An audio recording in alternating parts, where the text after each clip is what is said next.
What if I told you the reason everything's falling apart is exactly what's trying to build you? We've all been there. No progress, no results, just noise, resistance, and failure. But what if this darkness isn't a dead end but a test? In the next few minutes, I'll show you what truly separates those who break through from those who break down. When nothing in your life seems to be working, when you've tried, pushed, pivoted, and yet all you feel is resistance, the instinctive reaction is to push harder, to try more, to add pressure, to fight. But there's a problem with that response.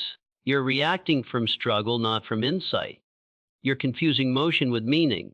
And in that chaos, the quiet wisdom within you goes unheard. This is where most people go wrong. They believe the answer lies in more action, not deeper awareness. But the truth is, you don't solve stuckness by force RS. You solve it by listening, not passive listening, not waiting for a sign from the universe in the clouds, but an active, intentional, disciplined form of listening that demands you go still and honest. You see, silence terrifies the modern mind. We've been conditioned to associate silence with weakness or laziness, that if you're not doing anything, then you're falling behind. But when nothing is working, it's often because you stopped hearing what your life is trying to say. Every obstacle is a message.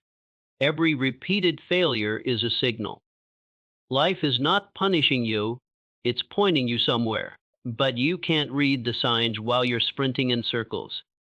When you stop struggling and start listening, you begin to notice what was invisible before. You become aware of the inner conflicts you've been ignoring, the subtle self-sabotage, the patterns that keep repeating. You begin to realize that maybe it's not the world that's resisting you. Maybe it's your path that needs realignment. In the stillness, you discover what your ego doesn't want to admit, that not all effort is intelligent, that sometimes persistence without perspective is just glorified denial. But when you listen to your intuition, to your discomfort, to your fears, you gain clarity. Clarity is the most underrated tool in transformation. It's the root of all right action, and this kind of clarity doesn't scream, it whispers. That's why you have to be still enough to hear it. This is where inner mastery begins, with presence, with the discipline to pause, to observe your thoughts without blindly obeying them. This isn't inaction. It's intelligent awareness. It's choosing not to run toward the first solution out of panic, but to wait for the right direction that flows with who you really are, not just what the world expects of you. We often quote people who've achieved great success, but we overlook the silence that birthed their breakthroughs. Napoleon Hill himself didn't discover the principles of success by sheer external effort. He listened, he interviewed, he watched patterns, and most importantly, he allowed silence to reveal truth. Without stillness, he would documented noise, not wisdom. So the next time you feel like nothing is working, instead of tightening your grip, let go for a moment, not forever, just long enough to hear what's really going on beneath the surface of your busyness. What is life asking you to let go of? What part of you is refusing to grow? What outdated belief are you dragging like dead weight into your present? Only you can answer those questions, and the answers won't arrive in the noise. They're buried in the silence. And once you hear them, everything changes. Suddenly, a new option appears, a fresh idea. A person enters your life. A door that was invisible reveals itself. Why? Because you stopped fighting and you started listening. Stillness is not weakness, it's where power begins. Let that truth settle when nothing is working. Maybe it's time to stop moving and start hearing, because sometimes the breakthrough you're chasing is just waiting for you to become quiet enough to receive it. When nothing is working, most people start believing they're the problem, that something inside them is broken, insufficient, or fundamentally flawed. That belief, that quiet, creeping lie, is far more dangerous than failure itself. Because once you internalize that idea, your energy shifts. Your mind stops searching for solutions and starts building evidence of your inadequacy. And slowly you go from facing an external obstacle to becoming your own worst enemy. But here's a truth that needs to be said clearly: you are not the problem.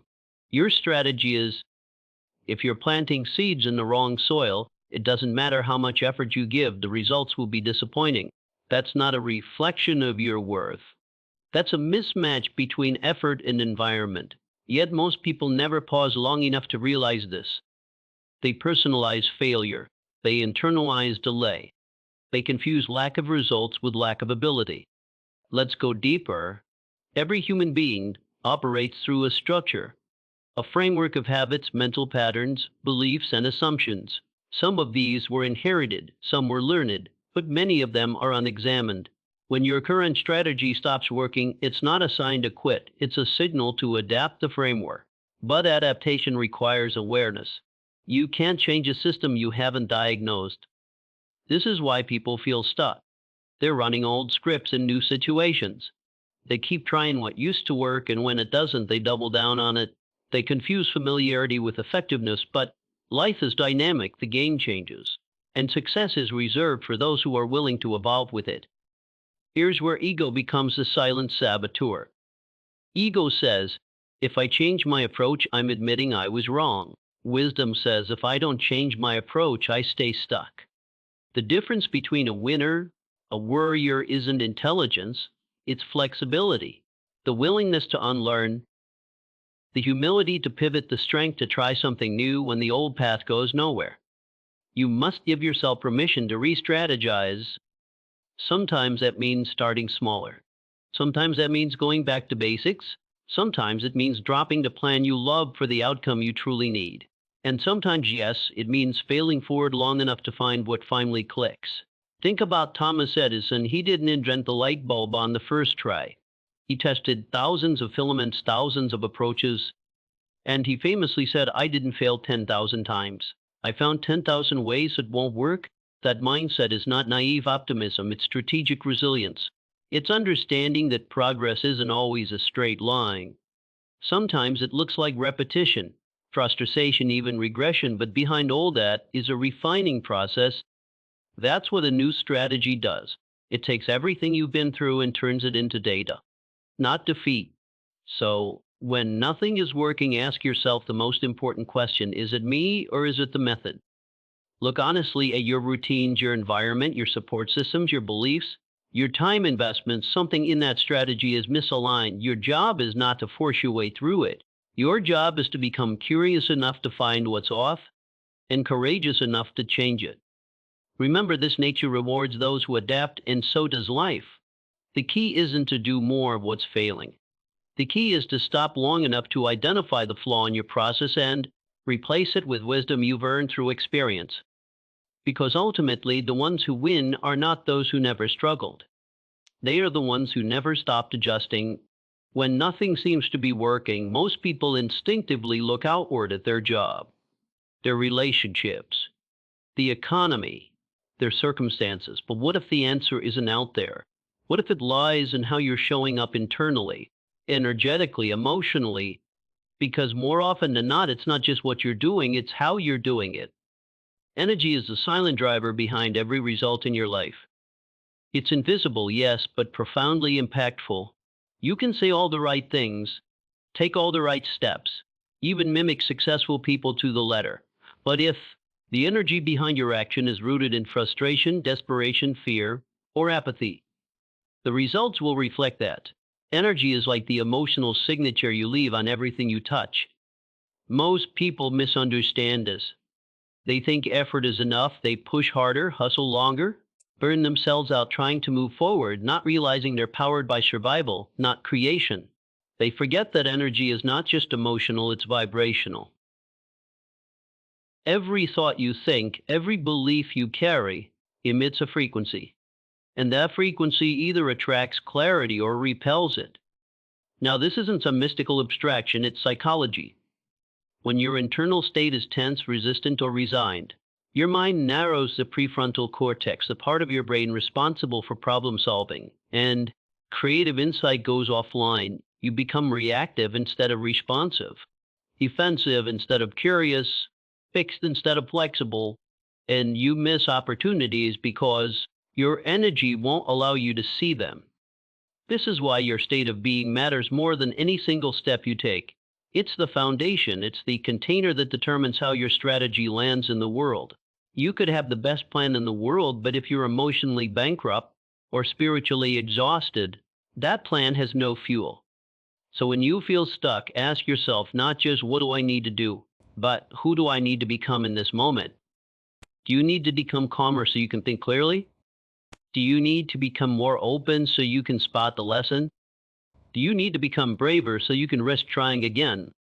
Sometimes it's not about pushing forward. Sometimes it's about realigning yourself with the energy that inspired the dream in the first place. Remember the moments when you felt most alive, most certain, most driven. Not because things were perfect, but because your energy was aligned with belief, with vision, with purpose. Those are the states from which real breakthroughs emerge. So, how do you shift your energy? Start by becoming still. Get honest with what you're feeling without judgment. Breathe, reflect, reset your nervous system, and then from that centered place, act again, not with frantic urgency, but with grounded intent. Energy doesn't lie, it always reveals the truth of where you are. And if where you are isn't producing results, don't just change the tactic, transform the state, because what you radiate is what you activate. And here's the real insight: the world responds not just to what you do, but to who you are while doing it. You cannot fake energy, you cannot pretend clarity, you cannot force flow, but you can cultivate it through awareness, alignment, and intentional self regulation. When nothing is working, your first task is not to sprint forward, it's to return to stillness, reclaim your power, recharge the emotional current behind your actions, because when your energy shifts, everything else eventually will. And the truth is, results follow energy. Every single time, when nothing seems to work, the final and perhaps most confronting truth is this: you might have to start over. Not tweak, not pivot, not polish, but tear it all down and begin again. Most people fear this more than failure itself. Why? Because starting over demands that we admit something didn't go the way we planned. It bruises the ego, it threatens our identity, it makes us feel like the time, energy, and sacrifices we've already invested were wasted. But here's the paradox: the willingness to start over is often the very thing that propels people into the next level of their evolution.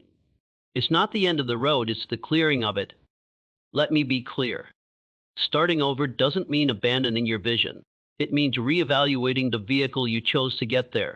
If your business model isn't working, if your career path feels misaligned, if the relationship you've been pouring into is eroding your spirit rather than expanding your soul, then continuing in the same direction becomes self-betrayal, not resilience. The problem is that we romanticize perseverance and demonize surrender, but they are not opposites.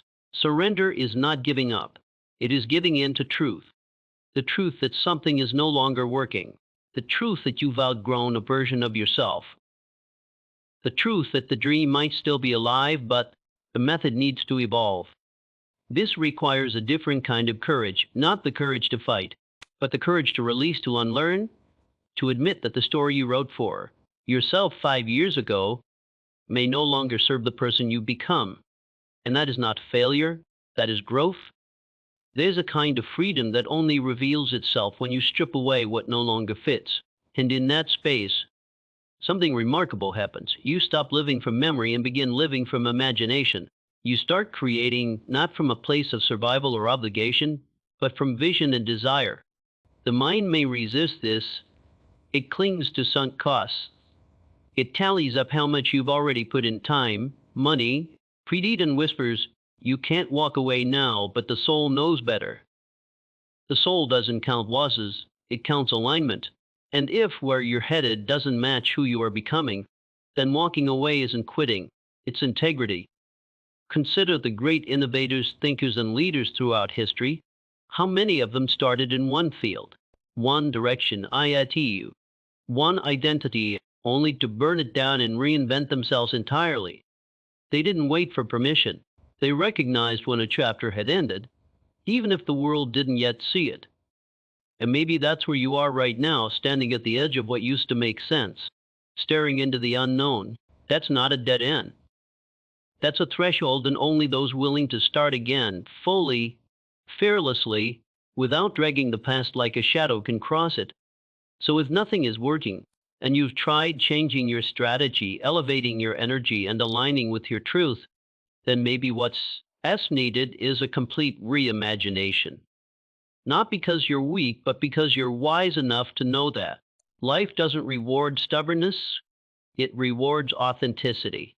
And authenticity sometimes demands that we erase the whiteboard and redraw the plan from scratch.